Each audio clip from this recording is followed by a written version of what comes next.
Welcome students. Board exam 2025 कक्षा 10 board exam आप सभी के लिए होने वाला है। तो उससे संबंधित मैं आपके लिए लेकर के आऊँगा मंथली बेस्ट पेपर। तो आप सभी इस पेपर्स को जरूर देखिए और आपने जुलाई में जो पाठ पढ़े हैं, जो यूनिट पढ़े हैं, उससे संबंधित इस पेपर के बारे में जानकारी है कि सभी सब्जेक्ट्स जो आपके 6 की 6 सब्जेक्ट हैं, उन सभी पर आधारित ये पेपर आपके लिए मैं लेकर के आया हूँ। इसको आप जरूर देखिए, ये आपके लिए बहुत ज़्यादा फायदेमंद होने वाला है। चैनल पर पहली बार आए हैं तो सब्सक्राइब करने के साथ साथ वीडियो को अपने दोस्तों तक जरूर शेयर करिए, जिससे आपके दोस्त भी इसका लाभ उठा सकें। इसके अलावा इस चैनल पर आपको अर्धवार्षिक, वार्षिक परीक्षा से पहले भी बेस्ट पेपर और वर्कबुक का पूरा सॉल्यूशन मिलने वाला है। तो चलिए शुरू करते हैं। सबसे पहले यहाँ पर मासिक परीक्षा माह जुलाई 2024 के इस पेपर में विषय सामाजिक विज्ञान से पहला क्वेश्चन है, नेपोलियन ने नागरिक संहिता का निर्माण कब किया था? 1804 में, 1805 में, 1806 में, 1807 में। तो आपका सही जवाब है 1804 में। ए आपको राइट आंसर यहाँ पर भरना है। अगला है, यंग इटली का निर्माण किसने किया? गैरिबोल्डी, ज्यूसेपी मैच्छिनी, नेपोलियन या काउर ने? तो सही जवाब है ज्यूसेपी मैच्छिनी ने। बी यहाँ पर आपको राइट आंसर भरना है क्वेश्चन नंबर 2 में। मैं अभी आपको यहाँ पर ऑब्जेक्टिव क्वेश्चंस दिखा रहा हूँ। इसके अलावा जो लिखित क्वेश्चंस है उसका भी अभ्यास आपको करवाया जाएगा और आपको पता होगा परीक्षा के अंदर 16 नंबर के ऑब्जेक्ट टाइप क्वेश्चंस आते हैं, तो उनके लिए ये वीडियो बहुत ही महत्वपूर्ण हो जाता है। अगला है, मरियान कौन थी? फ्रांस राष्ट्र की नारी रूपक या इटली राष्ट्र की नारी रूपक या जर्मन राष्ट्र की नारी रूपक या इनमें से कोई नहीं? तो सही जवाब है फ्रांस राष्ट्र की नारी रूपक थी। ये आपको सही जवाब भरना है।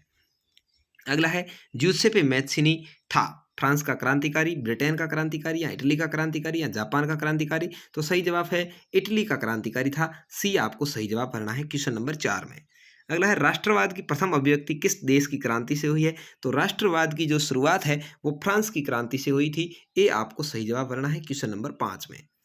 प्रथम अंतर्राष्ट्रीय पृथ्वी सम्मेलन कब और कहाँ हुआ? तो प्रथम अंतर्राष्ट्रीय पृथ्वी सम्मेलन है 1992 यानी 1992 में ब्राजील में आयोजित किया गया था। बी आपका यहाँ पर सही जवाब होगा। 22 अप्रैल को किया गया था, इसलिए 22 अप्रैल को पृथ्वी दिवस भी मनाया जाता है, 22 अप्रैल 1992 को। भारत का कुल भौगोलिक क्षेत्रफल कितना है? 32.8 लाख वर्ग किलोमीटर या 33.8 या 34.8 या 35.8? तो 32.8 लाख वर्ग किलोमीटर है। ए आपका यहाँ पर सही जवाब है क्वेश्चन नंबर 7 में। अगला है, कपास की खेती के लिए मुख्य मृदा का प्रकार कौन सा है? तो क से कपास है, क से काली मिट्टी है। ठीक है, तो डी आपका यहाँ पर सही जवाब होगा काली मृदा कपास की खेती के लिए उपयुक्त मृदा है। निम्नलिखित में सर्वाधिक उपजाऊ मिट्टी कौन सी होती है? जो जल को ज्यादा देर धारण करके रखे, तो जो जल को धारण करती है उसको जलोढ़ मिट्टी कहते हैं। ये यहाँ पर आपका सही जवाब हो जाएगा।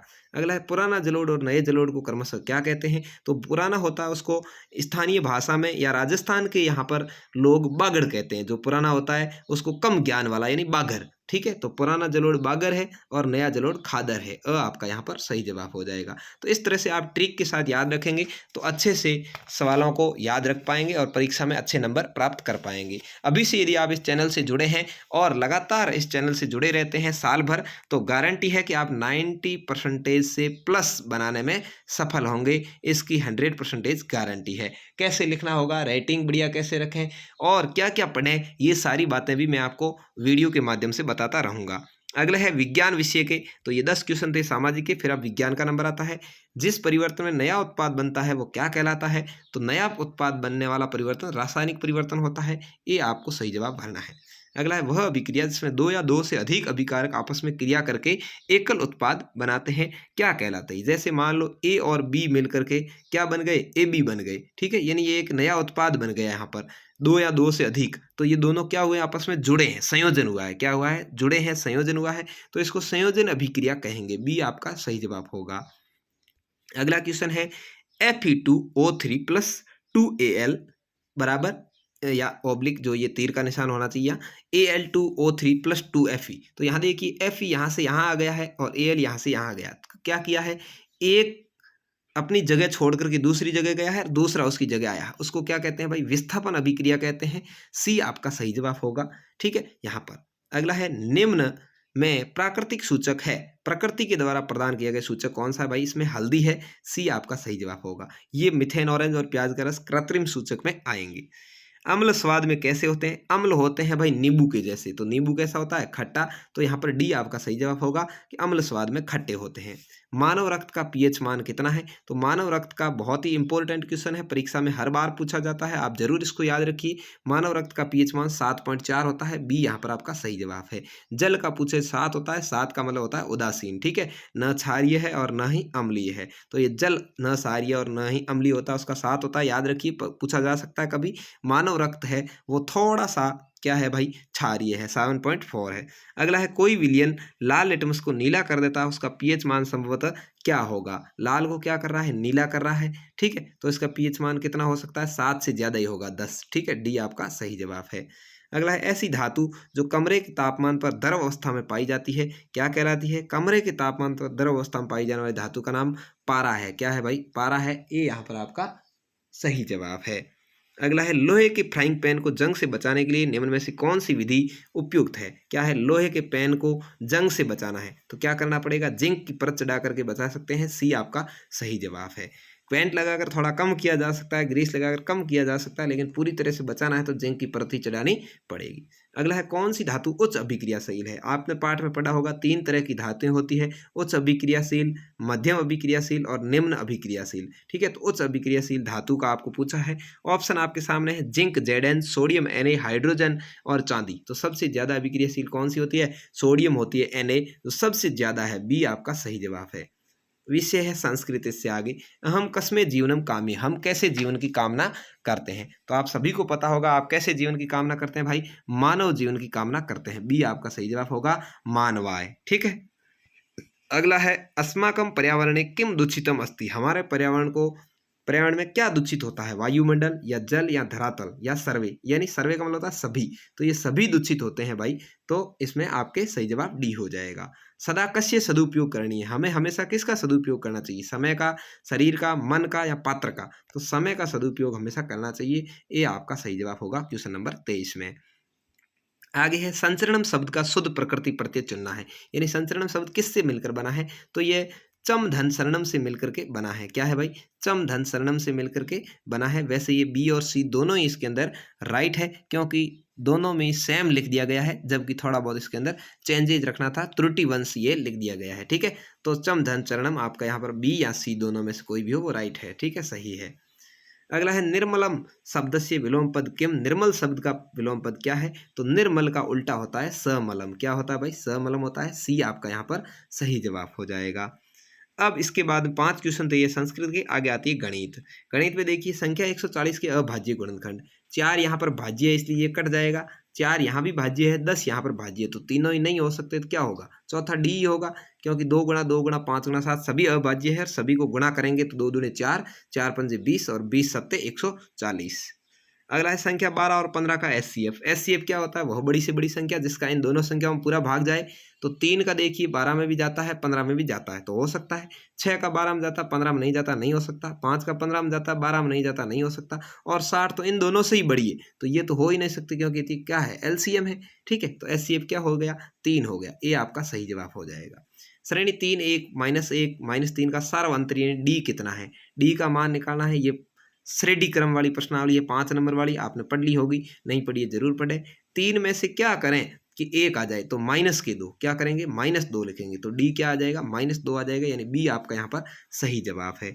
अगला है, एपी यानी पहला पद 10 7 4 का 30वां पद ज्ञात करना है। इसके लिए आपको सूत्र बता रखा होगा, a + n-1 गुणा डी, ये आपको सूत्र बता रखा है। a यानी प्रथम पद है 10, n कुल पदों की संख्या है, कितना दिया हुआ है? 30 - 1, और डी अंतर दिया हुआ है। 10 में से क्या करेंगे? 7 आएगा, -3, ठीक है। अब 30 में से 1 घटा लो, क्या रहा? 29, 29 को -3 से गुणा किया, कितने हो गए? -87, और ये इधर +10 है, तो +10 और -87 में बड़ा होगा वो चिन्ह रहेगा, क्या रहेगा? माइनस रहेगा। कितने का अंतर दोनों में? 77 का, तो सी यहाँ पर आपका सही जवाब आ जाएगा, ठीक है। यहाँ 29 में सी सही हो जाएगा। अगला है, एपी दिया हुआ 12 18 24 60 अंतिम पद है, में कुल कितने पद है पूछा है, वही काम करना है आपको। a + n-1 गुणा डी, यहाँ पर देखिए a कितना है? 12 दिया हुआ है, n अपने को पता नहीं है तो n-1 ही लिखेंगे, और डी देखिए 12 और 6 का फर्क है, बराबर कितना दिया हुआ है? 60, क्योंकि यहाँ पर अंतिम पद होता है, ठीक है। तो 12 को इधर ले जाएंगे तो -12 हो जाएंगे, 60 में से -12 गई, क्या बचा? 48, 48 के अंदर ये 6 गुणा में है तो भाग में चले जाएंगे, 6 का भाग दिया तो क्या आ गया? 8, n-1 का मान आया 8, तो ये -1 है वो इधर चला जाएगा तो क्या हो जाएगा प्लस का 1, ठीक है। तो क्या हो जाएगा 9, तो टोटल पद कितने हो जाएंगे 9 हो जाएंगे। तो यहाँ पर तो सी सही जवाब हो गया था, यहाँ हो जाएगा बी सही जवाब। ये थे गणित के आपके 5 क्वेश्चंस। अब आता है विषय हिंदी। किसके द्वारा उद्धव को भाग्यवान कहा गया है? तो आपको पता है किसके द्वारा भाई, गोपियों के द्वारा कहा गया है। गोपियों को किससे ज्यादा प्रेम था? भगवान श्री कृष्ण से, बी आपका सही जवाब होगा। परशुराम का संवाद किसके साथ हुआ है? तो परशुराम का राम और लक्ष्मण दोनों के साथ हुआ, सी सही जवाब है। बालकु बोधी बोली बधो नहीं तोई में कौन सा अलंकार है? तो इसके अंदर देखिए ब वर्ण की बार बार आवर्ती हुई है, उसमें अनुप्रास अलंकार होता है, ये आपका सही जवाब है। भानु उदय में कौन सी संधि है? तो देखिए भानु उदय, भानु प्लस उदय, उ और उ मिलके बड़ा उ बना है, दीर्घ संधि होगी। कौन सी होगी? दीर्घ संधि होगी। यहाँ पर डी सही जवाब हो जाएगा आपका। तो इस तरह से ये थे 5 क्वेश्चन। अब 5 क्वेश्चन है इंग्लिश के, ये हमने लिखित में पूछे हैं बच्चों से। Who wrote the letter of God, भगवान को पत्र किसने लिखा था? तो आप सभी को पता होगा, आपने यदि पहला और दूसरा पार्ट पढ़ा है तो आपको पता है भगवान को पत्र किसने लिखा था। GLFUENTS, ठीक है, GL फ्यूंटेस। दूसरा है who was the first black president of south Africa, दक्षिणी अफ्रीका का पहला काला राष्ट्रपति कौन था? तो नेल्सन मंडेला। कौन था भाई? NELSON, नेल्सन मंडेला, MANDELA, ठीक है, नेल्सन मंडेला। अगला है what is the hemlock tree, hemlock tree क्या है भाई? तो हेमलॉक ट्री है ट्री विथ वाइट फ्लावर है, क्या है? Tree with white, WHIT, white flower, क्या है? पेड़ के साथ सफेद फूल है, ठीक है, ट्री विथ वाइट फ्लावर्स। अगला है how is the catch of tiger, tiger कैसे पकड़ में आया? तो इसका है a just a diminished form of his originals, ठीक है, ये हो जाएगा। अगला है what is the ice and fire according to Robert Frost, Robert Frost के अनुसार आइस और फायर का आपको बताना है। तो आइस का होता है, देखिए आइस स्टैंड फॉर, आप लिख सकते हैं कोल्डनेस, क्या है? कोल्डनेस। और फायर का लिख सकते हैं फायर स्टैंड फॉर हो जाएगा आपके ग्रीड, क्या हो जाएगा? ग्रीड आ जाएगा, ठीक है, ग्रीड और कोल्डनेस, ठीक है। तो इस तरह से ये था आपके इंग्लिश का पेपर लास्ट में। तो सभी 6 के 6 सब्जेक्ट्स का आपने पेपर समाप्त किया। आप इसकी PDF प्राप्त करना चाहें तो टेलीग्राम ग्रुप हमारा ज्वाइन कर सकते हैं, जहाँ पर आपको इसकी PDF मिल जाएगी, लिंक डिस्क्रिप्शन में है, जरूर ज्वाइन करें। वीडियो लाइक शेयर करें अपने दोस्तों तक। धन्यवाद। जय हिंद, वंदे मातरम।